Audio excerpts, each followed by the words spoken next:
Es un placer, estimados oyentes de la revista Radial, recibirlos una vez más. Una empresa respaldada por Bill Gates libera miles de mosquitos modificados genéticamente. Además, vamos a hablar del divorcio entre Bill y Melinda Gates y vamos a referirnos al país en el que ser víctima de porno venganza te puede llevar a la cárcel. Saludo a quienes me acompañan en el día de hoy. Pastor Alberto Díaz, ¿cómo le va? Un gusto estar con ustedes, realmente una bendición. Saludamos también a Ian Eises. ¿Cómo estás? Bienvenido, Ian. Bien, gracias a Dios. Y saludamos a la distancia aún, debido a estas medidas sanitarias, a Walter Arville. ¿Cómo estás, Walter? A través de Skype, además, bienvenido. Gracias, contento después de una pausa de 2 semanas poder volver a estar con ustedes y bueno, tranquilo, gracias a Dios. Muy bien. Vamos a estar hablando entonces de esta situación que se ha dado en muchos países y que la tecnología se va de alguna manera poniendo a tiro, pero sobre todo en la parte de la justicia también. Vamos a hablar de lo que es la pornovenganza en un país en el que ser justamente una víctima de esta práctica te puede llevar a la cárcel, tanto a quien es responsable como también a quien es víctima de este tipo de práctica. Información que tomamos de BBC Mundo, y allí vamos a hablar de City, una joven de 24 años. Evidentemente City es un nombre que se está utilizando para tapar la verdadera identidad de esta persona, que había estado saliendo con un hombre, esta joven, durante 5 años, sin decírselo a sus padres o amigos, cuando se convirtió en víctima de pornovenganza. La relación se había vuelto cada vez más abusiva, y cuando City, cuyo nombre, les recuerdo, había sido cambiado, trató de ponerle fin el año pasado, su ahora expareja publicó imágenes sexuales privadas de ella en las redes sociales. Compartir imágenes o videos sexualmente explícitos sin el consentimiento de la persona que aparece en ellos se conoce como pornovenganza o pornografía de venganza. Se considera un delito en varios países y las víctimas pueden acudir a las autoridades. Pero en Indonesia, las víctimas como Siti a menudo evitan informar a las autoridades cuando les ocurre, porque la severa ley de pornografía y la ley de transacciones de información electrónica del país no distingue entre culpables y víctimas. La ley de pornografía de Indonesia prohíbe a una persona deliberadamente o con su consentimiento, convertirse en objeto o modelo de contenido pornográfico. También establece que toda persona tiene prohibido producir, fabricar, reproducir, duplicar, distribuir, difundir, importar, exportar, ofrecer, comerciar, alquilar o proporcionar pornografía. La relación de City comenzó como muchas otras. Conoció a su exnovio cuando estaban en la secundaria.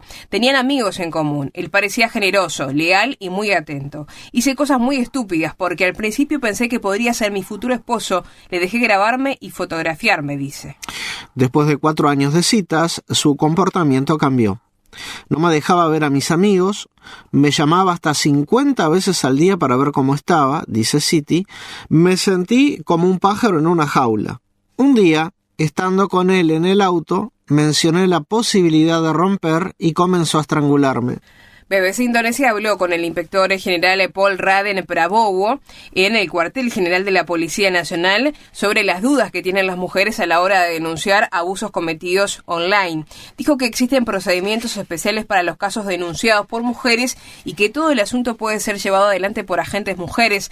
Sin embargo, señalan que solo el 10% de los casos de violencia de género online se denuncia ante las fuerzas de seguridad. Vamos a estar hablando, Walter, de este caso de pornovenganza, donde esta práctica puede tener en algunos países, en este caso tomamos el de Indonesia, tanto consecuencias para los culpables y responsables de difundir esta práctica, como también para las víctimas que aparecen.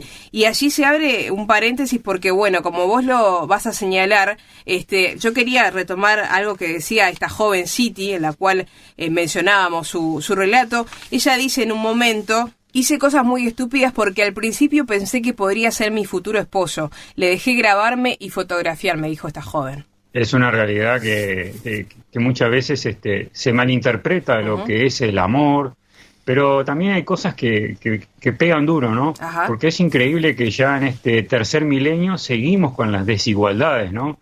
Y esto me recuerda a un pasaje allí en el Evangelio según Juan, capítulo 8, del versículo 3 en adelante, que decía así: cuando los escribas y los fariseos le trajeron a una mujer sorprendida en adulterio y poniéndola en medio, le dijeron a Jesús: Maestro, esta mujer ha sido sorprendida en el acto mismo de adulterio, y en la ley nos mandó Moisés a apedrear a tales mujeres.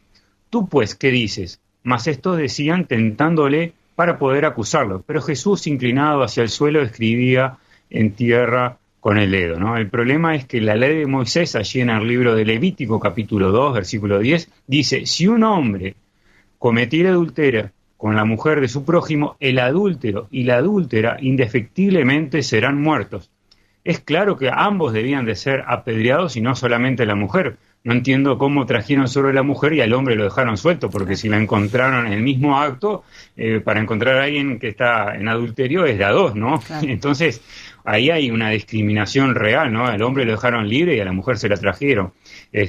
Y bueno, y ahí vemos, podríamos ahondar en muchas cosas, ¿no? Pero ahí vemos una discriminación, ¿no? Ya hace más de 2000 años y seguimos en el 2021 y siguen pasando estas discriminaciones, ¿no? Pero yo creo que era al problema de fondo, ¿no? Y el problema mayor es que se confunde amor con atracción sexual y que no seguimos los consejos de Dios para las parejas, ¿no? La Biblia distingue distintos tipos de amor. El amor filial, por ejemplo, que es el amor de los padres a los hijos.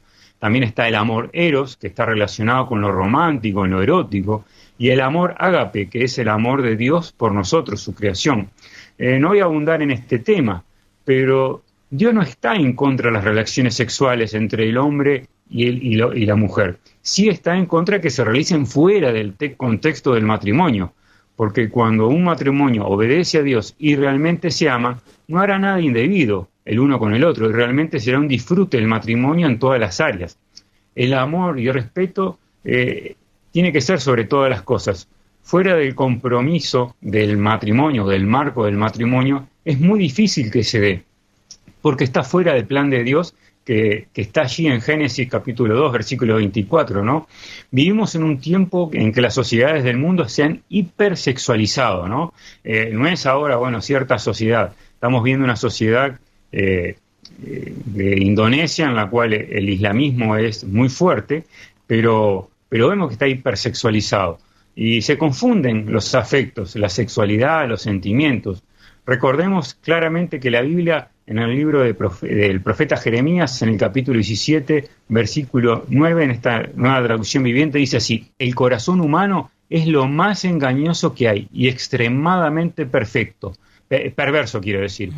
¿Quién realmente sabe qué tan malo es? Cuando pensamos con el corazón, nos volvemos fríos y calculadores, y cuando sentimos con la mente, nos volvemos excesivamente sentimentales. Y bueno, y eso es cuando encontramos un conflicto entre nosotros mismos. Y no fue así el plan de Dios para los individuos y las parejas. Primero la razón y después el corazón. Miremos juntos lo que dice el apóstol Pablo de los Efesios en el capítulo 5, hablando de un consejo para los matrimonios, que dice así: para los maridos, eso significa: ame cada uno a su esposa tal como Cristo amó a la iglesia. Él se entregó su vida a ella, a fin de hacerla santa y limpia, y al lavarla mediante la purificación de la palabra de Dios, lo hizo para presentársela a sí mismo como una iglesia gloriosa y sin mancha, ni arruga ni otro defecto. Será en cambio santa e intachable. De la misma manera, el marido debe amar a su esposa como ama a su propio cuerpo, pues un hombre que ama a su esposa en realidad demuestra que se ama a sí mismo. No odia su propio cuerpo, sino que lo alimenta y lo cuida tal como Cristo lo hace por la iglesia. Y nosotros mismos somos miembros de su cuerpo. Como dicen las Escrituras, el hombre deja a su padre y a su madre y se une a su esposa, y los dos se convierten en uno solo. Esto es un gran misterio, pero ilustra la manera en que Cristo y la iglesia son uno. Por eso los repito, cada hombre debe amar a su esposa como a sí mismo, y la esposa debe respetar a su marido. Dios quiere que por el conocimiento del uno al otro, el respeto y el amor, se pueda tener total libertad para amar sinceramente conforme a su voluntad. Dios tiene un plan para los seres humanos. Es que podamos vivir en pareja, que podamos vivir en un matrimonio con respeto y amor. Y de esa manera, bueno, se podrán evitar todos estos males, ¿verdad? Comuníquese a través de nuestro WhatsApp 00598 99 000 540.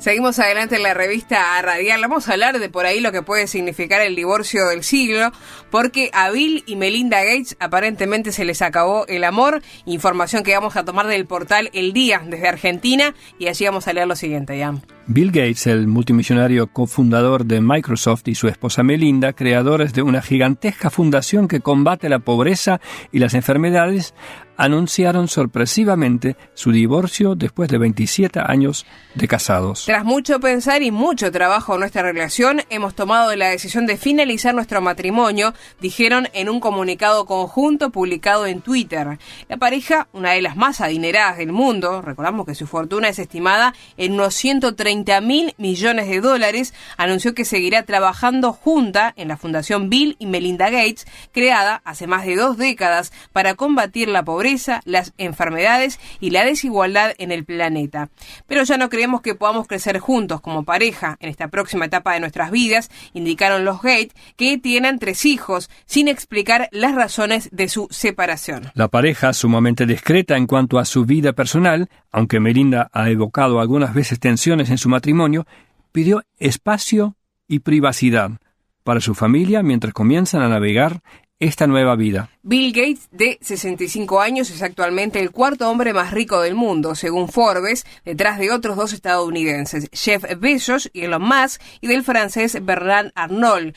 Conoció a Melinda, hoy de 56 años, cuando era una joven empleada de Microsoft en 1987, año en el que se graduó como licenciada en informática. Se casaron en 1994 y a lo largo de los años ambos se distanciaron de la informática para consagrarse a tiempo completo a la filantropía. Uno de los objetivos de la fundación es erradicar la poliomielitis y la malaria. También invierten en educación inicial, especialmente para niñas, y han destinado más de $1.000 millones a combatir la pandemia de COVID-19, contribuyendo al mecanismo COVAX, la iniciativa mundial que organiza la compra de vacunas para 92 países pobres del mundo y decenas de otros países. Los Gates transfirieron $20.000 millones de acciones de Microsoft a su fundación, que es la mayor organización caritativa privada del mundo. Los Gates aseguran que el progreso es tangible. El número de menores de 5 años que mueren cada año cayó a la mitad desde el año 2000. Millones de niños más están sobreviviendo. Eso nos torna optimistas, dice la pareja en el sitio de la fundación. Estamos hablando entonces de lo que puede ser el divorcio del siglo, de esta pareja que llevaba en realidad muchísimo tiempo, años de casados, 27 en total. Así que, Pastor Alberto Díaz, le voy a preguntar cuál es su opinión sobre este tema. Bueno, creo que esa es la pregunta equivocada, porque esa pregunta nos puede llevar a decisiones equivocadas. La pregunta no es qué piensa el pastor Alberto Díaz, la pregunta correcta es qué dice Dios respecto al matrimonio. Y en Génesis capítulo 2, versículo 24, Dios hace una declaración muy importante. Él dijo, por tanto, dejará el hombre a su padre y a su madre, y se unirá a su mujer, y serán una sola carne. Esto, en palabras resumidas, significa que el matrimonio tiene un diseñador, y este es Dios. Ahora, Victoria, yo te hago una pregunta. Cuando yo leí este texto de Génesis 2:24, ¿cómo sonó a tus oídos? ¿Como algo vigente o como algo perimido? Porque esa es la pregunta. Creo que es algo vigente, que la gente piensa que está en desuso, pero que es algo vigente porque hay consecuencias reales, es lo que pienso. Exactamente. Y, estimados oyentes, lo que dijo Victoria es cierto. 2 cosas. La palabra de Dios es vigente y la palabra de Dios es autoritativa. Quiere decir que lo que Dios dice en Génesis 2:24 lo dice con autoridad. Me guste o no me guste, te guste o no te guste, Dios lo dijo. El matrimonio es creación de Dios, es diseño de Dios, es una maravilla de Dios.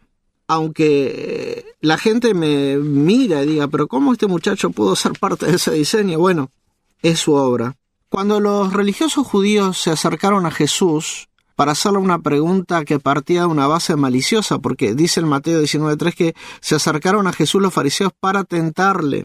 En Mateo 19:3, entonces vinieron a los fariseos tentándole y diciéndole, ¿es lícito al hombre repudiar a su mujer por cualquier causa? No, pastor, usted no entiende. un renombrado conferencista que yo escuché enseña que hay una cláusula en la que está permitido el divorcio. Ahora, la pregunta fue dirigida a Jesús. Y Jesucristo conoció y entendió más que nadie la mente de Dios porque es su Hijo, es Dios hecho hombre. Y cuando le preguntan al Señor Jesucristo, ¿es lícito repudiar? Ahora, miremos el texto, dice, por cualquier causa. Cualquier es un determinante indefinido. Entonces lo que los fariseos le preguntaban para tentarle era, ¿es lícito repudiar por cualquier causa indefinida a tu mujer y divorciarse? La respuesta de Jesucristo fue clara. Él les dijo, ¿no habéis leído que el que los hizo al principio varón y hembra los hizo? Y dijo, por esto el hombre dejará a su padre y a su madre y se unirá a su mujer y los dos serán una sola carne. Eso significa que Jesucristo restableció el plan original de Dios. Tú y tu cónyuge se casaron para mostrar el plan de Dios para su iglesia, como bien lo mencionaba Walter en Efesios 5, 22 al 31. A veces no nos damos cuenta, pero cuando nos estamos casando, indirectamente o a veces sin darnos cuenta, estamos reflejando un plan de Dios. Y si alguien insistiera con la pregunta, ¿está bien divorciarse? Me gusta una frase que escribió John Piper. Él dijo, ¿eres libre para abandonar a tu esposa o eres libre para abandonar a tu esposo cuando Jesús abandone a la suya? Y esa expresión es muy, muy cierta y muy hermosa. Entonces, hay dos opciones. ¿Te vas a someter a la autoridad de Dios o vas a discutir con Él? Yo ya tengo 34 años de casado. Es un tiempo. Y una vez alguien me llamó para que fuera a dar consejo a una persona que estaba a 300 kilómetros de donde yo estaba ministrando al Señor. Yo estaba sirviendo al Señor en el interior y alguien de Montevideo me pidió, visita a mi hermana que está en ese proceso. Y cuando ustedes leyeron el título me hizo acordar lo que esta mujer me dijo. Yo me voy a divorciar porque se me terminó el amor. Y estaba muy segura y no tenía mucha amplitud para compartir la palabra de Dios. Pero eso me dejó pensando. Al poco tiempo, yo estaba en un supermercado en la ciudad y se acerca esta señora y me dice, pastor, ¿cómo está usted? Bien. Digo, aquí estoy con mi novia. Y ella se sorprendió. Me dijo, ¿pero usted se divorció? No. Mi novia es mi esposa, la de siempre.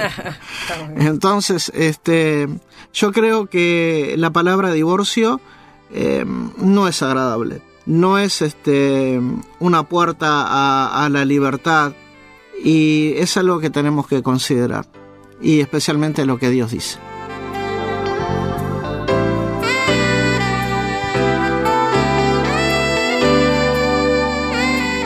Continuamos en la revista radial. Vamos a hablar nuevamente de Bill Gates, ahora de su emprendimiento, su idea un poco polémica, porque una empresa que es respaldada justamente por el magnate o el empresario va a liberar miles de mosquitos modificados genéticamente. Información que tomamos de Deutsche Welle. Contarles que la empresa británica Oxitec liberó en Los Cayos de Florida, en Estados Unidos, mosquitos genéticamente modificados para estudiar cómo controlar su reproducción y así frenar la propagación de enfermedades persistentes transmitidas por insectos como el dengue y el virus del Zika. La empresa financiada por la Fundación Bill y Melinda Gates anunció que se están colocando cajas de liberación, cajas de no liberación y cajas de control de calidad con red en 6 lugares. A partir de principios del mes que viene, se espera que salgan al menos 12.000 mosquitos a la semana durante aproximadamente 12 semanas. La Coalición Medioambiental de Los Cayos ha lanzado varias campañas e iniciativas para protestar contra la prueba con los mosquitos de Oxitec y quejarse de que no se consultó a la ciudadanía. Una vez sueltos, será imposible contener la cantidad de estos mosquitos genéticamente modificados. Estarán literalmente en cada sitio donde el viento sople, decía una campaña lanzada por esta coalición. Debido a un gen creado en el laboratorio, las hembras surgidas del cruce de esos machos con las hembras naturales, que son las que transmiten las enfermedades, no podrán sobrevivir y de esa manera se podrá controlar la población de Aedes aegypti.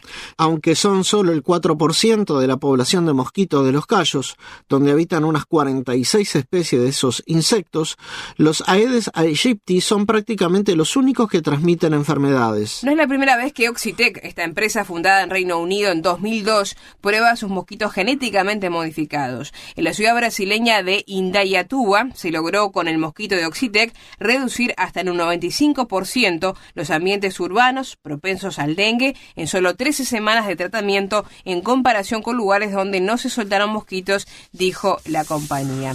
Y al hablar de esta noticia ya nos genera cierta inquietud. Hablamos de mosquitos, que seguramente es el insecto más molesto que debe haber. Leyendo este título, uno ya debe de empezar a odiar a Bill Gates, porque además de ser responsable de cada vez que se cuelga mi computadora y de divorciarse de su esposa, libera mosquitos. Claro. Y tú sabes cuán traicioneros pueden ser estos bichitos, porque generalmente te pican en los tobillos, en los codos, en todos los lugares donde no puedes evitarlo. Y un solo mosquito te puede arruinar toda una noche de sueño placentero. Imagínate si uno solo te puede enloquecer. ¿Qué podrán hacer miles? Miles que la empresa respaldada por Bill Gates libera y encima son modificados genéticamente. Bueno, si escucharon bien el artículo que le hicieron Alberto y Victoria, se habrán dado cuenta que yo malinterpreté el artículo. Lo que Gates procura hacer es eliminar un tipo de mosquito que transmite el dengue, el Zika y el chikungunya, que son 3 virus feos que pueden causar enfermedades crónicas y hasta peor. Y en realidad, el mecanismo que quieren usar para lograr esto es genial. En lugar de fumigar con químicos tóxicos todo un barrio y matar un montón de insectos buenos y malos, encarga al propio mosquito Aedes aegypti a eliminar su propia descendencia, mientras que todos los demás insectos quedan con vida. Unos pocos mosquitos machos engendran descendencia en la cual las hembras mueren antes de poder reproducirse, y solo los machos sobreviven y se reproducen. Y de sus hijos, nuevamente solo los machos sobreviven, y así sucesivamente, hasta que prácticamente no quedan hembras y la población se autoextingue. Es un método genial que tiene la potencia de salvar vidas y de proteger el medio ambiente, y por eso también el genio de Bill Gates gasta dinero en esto. Y sin embargo, nos rechina cuando escuchamos de manipulación genética. Y con razón. Es manipular los componentes fundamentales de la vida. Es meter mano en el programa de computación del mosquito sin ser el programador. Yo en el pasado he intentado con algún programa en la computadora toquetear, y en el peor de los casos dejaba de funcionar. Pero en el caso de meter mano en el programa de seres vivos, tu error se copia y se multiplica, y una vez librada en la naturaleza, no hay quien pueda pararlo. La ciencia ha avanzado muchísimo y puede modificar o anular algunas características del programa que está escrito en el ADN, pero es posible que ocurra lo mismo que a veces nos pasa en casa, en la vida diaria. No sé si te ha pasado, tienes una receta anotada en un papelito y un día se te ocurre hacer el experimento y probar esa receta. Bueno, resulta que es un fiasco total, a nadie le gustó. ¿Y qué hago? Tiro el papelito con la receta y chau, me libré de esa receta indeseada. Al día siguiente aparece un miembro de la familia. ¿Dónde está la receta? ¿Por qué? Si a ti no te gustó. Sí, no, pero anoté una contraseña importante al dorso. Y no está más. Bueno, lo mismo ocurre a veces con la manipulación genética. Sabemos que cierta porción de código es responsable para cierta función. Pero a veces hay información vital en ese mismo sitio que en el acto de eliminarlo impide funciones importantes. O a veces al revés, potencia otras funciones. Y cuando lo descubres en un entorno de laboratorio, todavía puedes limitar el daño. Pero si lo descubres tarde y el bichito ya está procreándose afuera, puedes causar plagas y desequilibrios en la naturaleza que no tienen revés. Por eso, esta tecnología tiene un potencial positivo enorme, pero también esconde enorme peligro. Y así unos pocos mosquitos nos dan para hablar y podríamos seguir hablando, pero como dijo Alberto en la preparación, los mosquitos son totalmente irrelevantes. Y tiene razón, si lo comparamos con otros temas. Y es la característica de la religiosidad, no de la fe en Dios, no de la fe que Dios busca, sino de la religiosidad, centrarse en cosas secundarias y olvidarse de lo primordial. Así el Señor Jesús les habló a los religiosos de su tiempo. ¡Ay de ustedes, escribas y fariseos hipócritas, porque pagan el diezmo de la menta, del eneldo y del comino, y soslayan lo más importante de la ley, que es la justicia, la misericordia y la fe. Es necesario que hagan esto, pero sin dejar de hacer aquello. Guías ciegos que cuelan el mosquito, pero se tragan el camello. Ellos, con tal de no tragarse un mosquito, cuelan la sopa, cuelan la leche. Y a mí tampoco me gustaría tragar un mosquito. Pero al lado de un camello es totalmente irrelevante. ¿No es cierto, Alberto? La tragedia de mucha religiosidad es que se limita a algo exterior, que no está mal en sí, pero sin lo esencial, es totalmente irrelevante. Y por eso hoy en día hay tantas iglesias que ven mermar su membresía. Soslayan lo más importante, que es la justicia, la misericordia y la fe. Sin compromiso con la verdad, sin compasión genuina con el prójimo y sin una relación viva con el Señor Jesucristo, la religiosidad es irrelevante. Y esto es lo que más precisamos en un tiempo con preguntas éticas y morales tan difíciles como estos que tocamos hoy. Vidas comprometidas con el Señor. Personas que están centradas en la palabra de Dios, que tienen este vínculo diario, vivo con el Señor y una compasión profunda por el prójimo. Estamos llegando al final del programa. Le quiero agradecer muchísimo a Diana, a Alberto y también a Walter por los comentarios y reflexiones en este programa.